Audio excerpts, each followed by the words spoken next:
So what do we mean when we say compensation? Well, let's remember that heart failure, you have this decreased ability to meet your body's demands, right?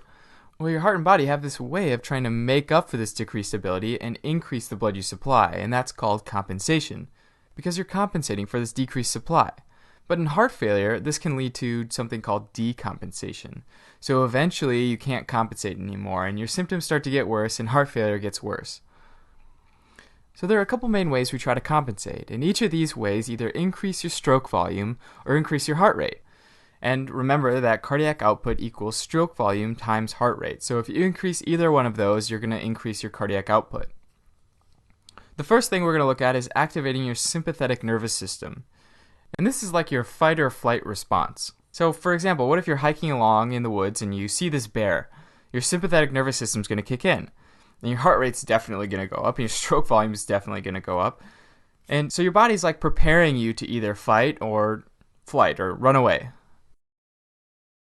So when your cardiac output goes down, your sympathetic nervous system kicks in, and it uses these receptors on the heart that tell the heart to, 1, beat or contract harder with more force, which increases your stroke volume, and 2, to beat faster, which increases your heart rate. But if you use these too much, they start to downregulate or decrease in amount, so there's less of them. And less receptors means your heart won't respond as it did before. So think of it like this. What if you're like moving and you call a bunch of your friends over to try to help you move your stuff? And they're glad to come over and help you. And so you move your stuff, and then you decide next week, I want to move again. So you call them up again and say, hey, I need some more help. And they're like, okay, I guess that's kind of weird, but I'm going to come help you.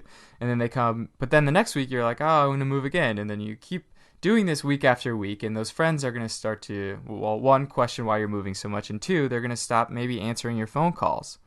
It's sort of the same thing with your sympathetic nervous system. When you activate it too much, it's going to start helping less and less. So the next big way we can compensate is by increasing this thing called preload. Now preload is defined as this pressure in the ventricles, so in this lower chamber, after it's filled but before it contracts, so during diastole.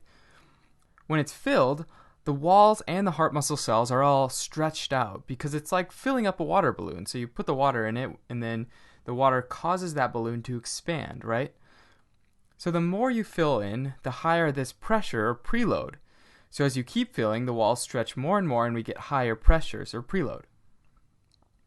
To do this, to fill more, to get more blood in those ventricles, your body releases these specific hormones like antidiuretic hormone, or we call it ADH sometimes, or aldosterone, to increase this filling volume. So if the ventricles used to have about 100 milliliters at the end of diastole, now maybe they have a little more, like 115 milliliters. This extra little bit might not seem like a lot, it's like 1 tablespoon, but it's enough to stretch the heart chamber and muscles just a little more. So that's great, but why does increasing the preload or filling pressure increase the force of contraction and so your stroke volume? Well, think of it like stretching a rubber band. The more you stretch the rubber band, the more force it'll snap back with, right? Okay, so there's a lot going on here, right? So let's go one step at a time. So as you fill the ventricles with more blood, it stretches those muscles out, right? And just like the rubber band did, when you stretch it out, it contracts or it snaps back with more force.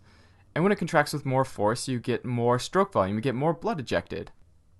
And so this guy named Frank Starling saw this and kind of decided to cut corners and create this law that says, as you increase your pressure or your preload, you also increase your stroke volume.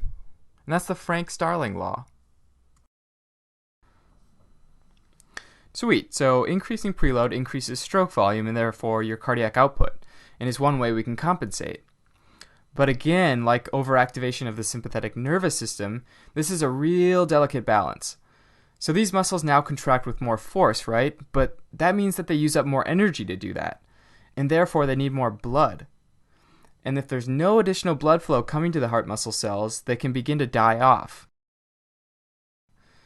So let's get back to that first analogy where that guy's moving all the time. But this time maybe he decides, I'm going to pay my friends to help. And so all of a sudden they all come running back and then they help him move and they kind of support his weekly moves. But then all of a sudden he starts moving every other day and he's not increasing their pay. Well, they start to get overworked and without more money, they're going to leave, right?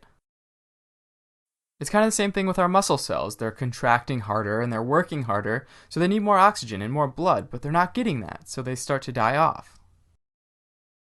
So we just saw that when you contract harder, you eject more blood. Well, besides increasing preload, there's one more way we can do that, and that's gaining muscle. That's bulking up.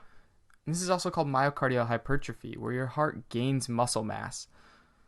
And when it gains muscle, it contracts harder because it's stronger. So to try to make up for this decrease in stroke volume or this death of cardiomyocytes or heart muscle cells, these surviving cardiomyocytes become elongated and they grow. And this causes the heart muscle as a whole to get larger. So you get this enlarged heart muscle. So it's like the ones that don't die are like, whoa, I gotta start bulking up so I can take over for these guys that aren't contracting anymore.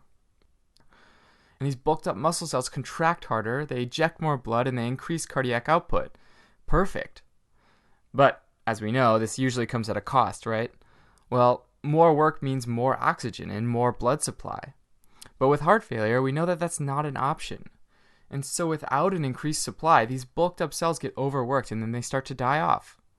Not only that, if the heart muscle gets too big, the chambers start to get smaller, and so there's less blood that can fill in the chambers. So those were the three modes of compensation. You can activate your sympathetic nervous system, you can increase your preload, or you can gain muscle, which is called myocardial hypertrophy. And so for each of these, our goal is to increase cardiac output by either heart rate or stroke volume. But like we saw, when you use any of these too much, it leads to unintended consequences, and eventually heart failure gets worse, and this is what we call decompensation.